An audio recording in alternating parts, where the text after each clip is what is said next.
में विष्णुदेव साय सरकार ने धर्मांतरण के मुद्दे पर बड़ा फैसला किया। कैबिनेट ने छत्तीसगढ़ धर्म स्वातंत्र विधेयक 2026 को मंजूरी दे दी है।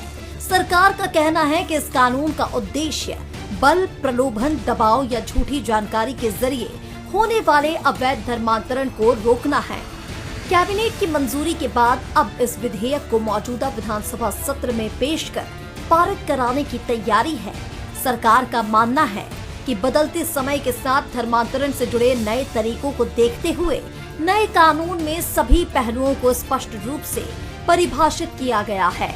नए कानून के बाद धर्म परिवर्तन की एक तय प्रक्रिया का पालन करना होगा। प्रभु यीशु मसीह के नाम में आप सभी को जय मसीह। छत्तीसगढ़ में धर्म परिवर्तन कानून को लागू कर दिया गया है और इस कानून को और भी सख्त कर दिया गया है। जी हाँ, जबरन धर्मांतरण कराने पर 7 से 10 साल तक की सजा का प्रावधान किया गया, इस प्रकार से खबर आ रही है। जी हाँ, बताया जा रहा है कि छत्तीसगढ़ में पास हुआ धर्मांतरण विधेयक। छत्तीसगढ़ की कैबिनेट की बैठक में अहम फैसले लिए गए, जिनमें से धर्मांतरण विधेयक को लेकर भी फैसला हुआ है। अब छत्तीसगढ़ में जबरदस्ती, लालच या किसी और गलत तरीके से धर्म बदलने की इजाजत नहीं दी जाएगी। अगर कोई व्यक्ति ऐसा करता है तो उसे कठोर सजा मिलेगी,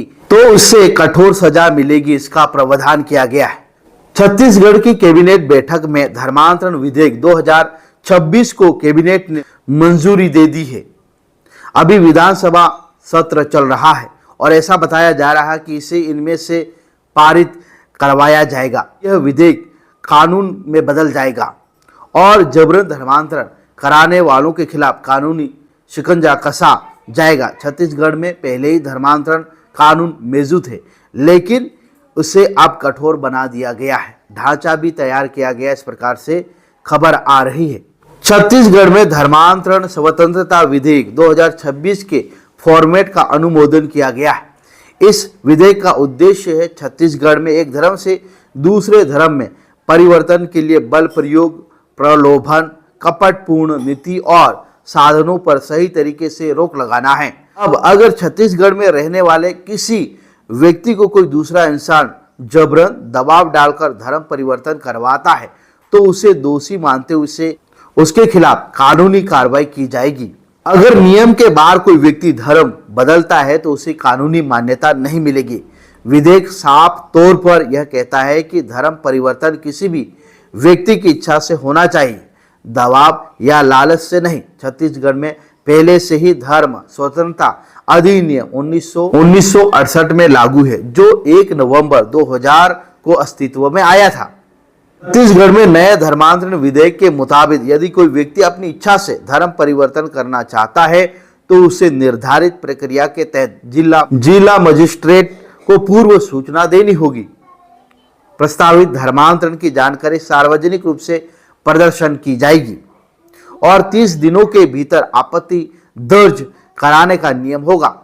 विधेयक में प्रलोभन, प्रताड़ित, सामूहिक धर्मांतरण और डिजिटल माध्यम से धर्मांतरण जैसे शब्दों को स्पष्ट रूप से परिभाषित किया गया है। साथ ही यह भी स्पष्ट किया गया है कि पैतृक धर्म में वापसी को धर्मांतरण नहीं माना जाएगा।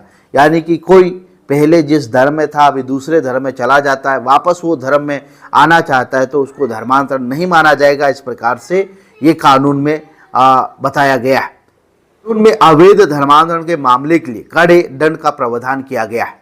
अवैध तरीके से धर्मांतरण कराने पर 7 से 10 साल तक की सजा और कम से कम 5 लाख रुपए जुर्माना हो सकता है। यदि पीड़ित महिला, अनुचित जाति, अनुचित जनजाति या अन्य पिछड़े वर्गों से संबंधित है तो सजा 10 साल से 20 साल तक की हो सकती है और कम से कम 10 लाख रुपए का जुर्माना हो सकता है। सामूहिक धर्मांतरण के मामले में सजा को कठोर होगी, जिसमें 10 वर्ष से लेकर आजीवन कारावास और कम से कम 25 लाख रुपए जुर्माने का प्रावधान किया जाएगा। कम से कम 25 लाख रुपए का जुर्माना प्रावधान किया गया है।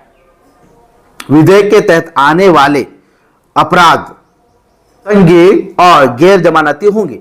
मामले की सुनवाई विशेष न्यायालय में की जाएगी। सरकार का कहना है कि इस कानून का उद्देश्य धार्मिक स्वतंत्रता को सीमित करना नहीं, बल्कि अवैध तरीके से होने वाले धर्मांतरण को रोकना। इस प्रकार से सरकार कानून लाई है।